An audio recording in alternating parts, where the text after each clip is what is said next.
The mind is unlimited.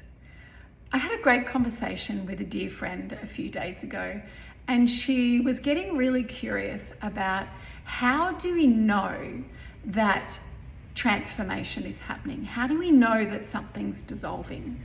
And this was a great question. And it's often the best answer to it, even though it's maybe not the one you want to hear, is that you know because what you're experiencing in the present moment is changing. Now, during a session with me, this process is presence-based. It's not about going back and working with the past. It's about being here now and being present to what's active right now. The really cool thing is we can really use a system to measure that. For example, if someone's arrived with a topic that they'd like to explore, and it might, for example, be about communication, and when they bring into mind a particular situation, past event, or even a future event, certain things are experienced in their body.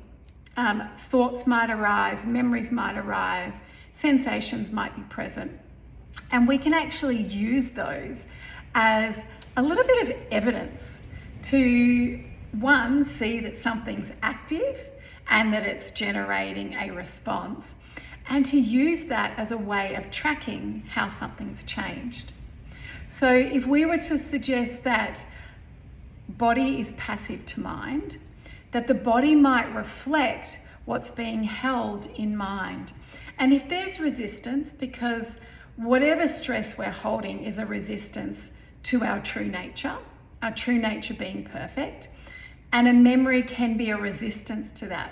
So what's held and experienced in the body shows us that through tightening, nausea, agitation, repetitive thoughts, painful thoughts, and we can actually utilize the observation of those to know how something is changing.